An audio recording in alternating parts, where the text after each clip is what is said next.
Fala, nação santista, como vocês estão?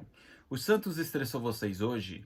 Hoje não. Meu nome é Gabriel Zupo do canal Sincero Santos. Não se esqueçam de se inscrever no canal, curtir e compartilhar o vídeo e ativar o sininho. E para você que tem Instagram, seguir a página do canal, Sincero Santos. Lembrando que lá eu tenho duas parcerias, com a página Torcida Alvinegra e com a Bruna Novaes, Sereia Pistola. Bom, gente, eu trago duas atualizações que aconteceram ontem, no Dia do Santos, em relação ao mercado da bola. Eu já debati esses assuntos na live de ontem com o pessoal do Esporte Fantástico, mas decidi também fazer um vídeo específico com a minha opinião em relação a essas negociações. A primeira é a questão que saiu no Globo Esporte, que o Santos adquiriu o Nonato em definitivo. O Santos teria que pagar 1,5 milhão de euros para ter o Nonato em definitivo. Só que assim, o time búlgaro tinha pego em troca na questão do empréstimo no ano passado o Juan Seco, que também está indo bem lá. Então eles fizeram uma troca em definitivo. O Nonato fica aqui e o Juan Seco fica lá na Bulgária. A questão é que nessa troca o Santos teria que pagar 0,5 milhão de euros a mais. Então, ao invés do Santos pagar esse valor para o Ludogorets, o time búlgaro ficará com um crédito para futuro. Então, por exemplo, se o Ludogorets quiser contratar um jogador por empréstimo ou comprar um jogador no futuro do Santos, ele pode utilizar esse crédito que ele vai ficar. A questão do contrato do Nonato agora vai até o final de 2026, e a minha opinião em relação técnica, tanto do Nonato como do Juan Seco, são as seguintes. A questão do Nonato, eu acho que é um jogador polivalente, que pode ajudar muito nas competições que o Santos irá disputar esse ano, que é a questão do Paulistão e a Série B. O Nonato é um jogador que ajuda na questão da marcação, ajuda na transição, a sua polivalência pode ajudar o Carille em certos jogos. É um jogador que, quando joga mais avançado, o que me agrada é que ele chega na área para finalizar. Em 14 jogos que ele fez, eu gostei da maioria das suas atuações. Tem um bom passe, eu acho que tem um bom lançamento, mas assim, não é um jogador espetacular. É o famoso jogador para elenco. Eu acredito que esse valor que o Santos pagou, ou esse valor aí que o Santos deixou de crédito para o Ludogorets, eu acho super válido para manter o Nonato no elenco. Se o Santos pegou o Nonato em definitivo para ser um jogador de elenco, para ajudar em certas ocasiões, eu acho que foi uma boa contratação.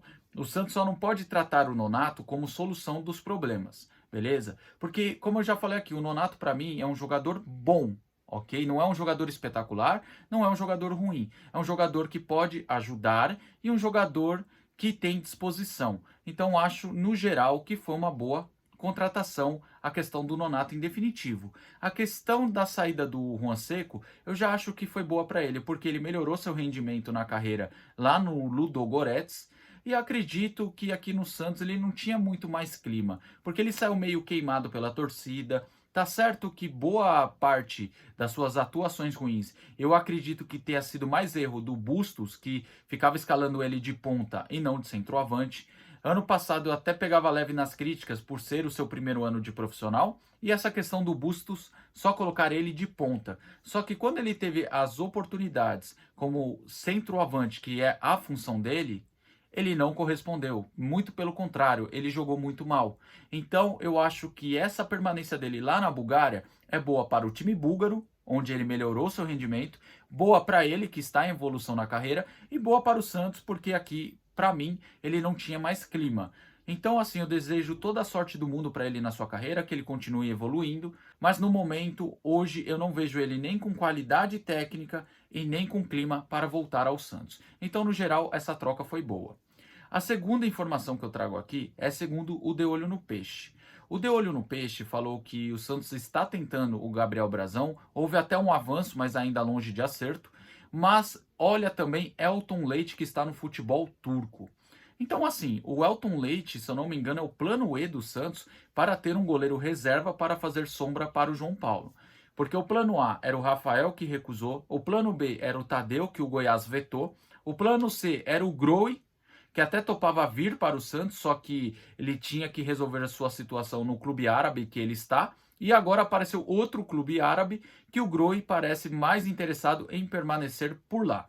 E o plano D era o Gabriel Brazão, que apesar do avanço, ele prioriza a Europa, Entenda uma coisa, ele prioriza a Europa, ele não descartou vir para o Santos. E o plano E é o Elton Leite, que já foi goleiro do Botafogo. Bom, para falar do Elton Leite, eu começo pelos números da sua carreira. São 194 jogos como profissional. Ele começou sua carreira no J. Malucelli, Ituiutaba, Ipatinga, Botafogo, São Caetano, Boa Vista, Benfica, Antalyaspor, que é o time atual do jogador. Inclusive, nas duas últimas temporadas, ele fez 35 jogos com a camisa do time turco. Bom, a questão do Elton Leite, eu tive que falar com um torcedor do Botafogo, que é o Otton do Fogo Vídeos, ele faz conteúdo para a torcida do Botafogo. E aí eu falei assim, eu tenho uma certa opinião, mas é melhor falar com quem já teve esse goleiro no seu time. Ele fala que assim, o Elton Leite não é um mau goleiro, muito pelo contrário, é até um bom goleiro. Inclusive revezou algumas vezes com o Gatito a titularidade, porque o Gatito quando chegou não conseguia se firmar, e o Elton Leite quando tinha que dar conta do recado, ele conseguia ir bem. O Elton Leite, segundo ele, tinha até uma boa reposição e era bom nos pênaltis. Ele falou que a questão do Elton Leite vir para ser o reserva, ser uma sombra, é uma boa. A questão é, ele terá potencial para tirar o João Paulo, para fazer aquela sombra necessária para o João Paulo sair de uma zona confortável? Então fica essa dúvida. A real é o seguinte, é que o Santos está tentando a todo custo trazer um goleiro reserva para que o João Paulo não entre em uma zona de conforto esse ano, como foi 2023. O João Paulo, para mim, já falei diversas vezes que é um grande goleiro, tem seus defeitos, como a questão do pênalti, que não tem uma explosão ideal, não tem uma leitura de saída do gol muito boa, ele às vezes fica em dúvida se sai ou fica. Ele também tem um jogo com o pé bem limitado, são coisas que ele precisa melhorar. Lógico que também atribuo essa culpa ao seu treinador de goleiro, o Arzu. O Arzu que já foi o melhor treinador de goleiros, repito, já foi. Inclusive ele até ganhou o supervisor, que é o Oscar. Inclusive esse Oscar, ele que lapidou o Rafael. Então acredito que tanto o João Paulo que entrou nessa zona de conforto, o seu treinador de goleiro também. Porque eu acredito que se o João Paulo não evolui, a culpa se atribui também ao treinador de goleiros. Então, gente, o que eu posso falar? A questão do João Paulo, ele precisa realmente de um reserva, precisa de alguém que entre e dê segurança para o time quando o João Paulo se machucar, quando o João Paulo estiver suspenso.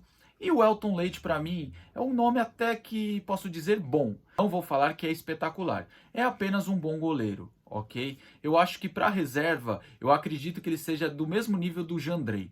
Lembra do Jandrei que fez apenas um jogo com a camisa do Santos e salvou o Santos em um Santos Sport que foi 0-0. Então eu acredito que o Elton Leite é do mesmo patamar do Jandrei. Um goleiro que para reserva tá tudo bem. Agora, se fosse para trazer ele para ser o titular, já seria uma coisa assim mais duvidosa.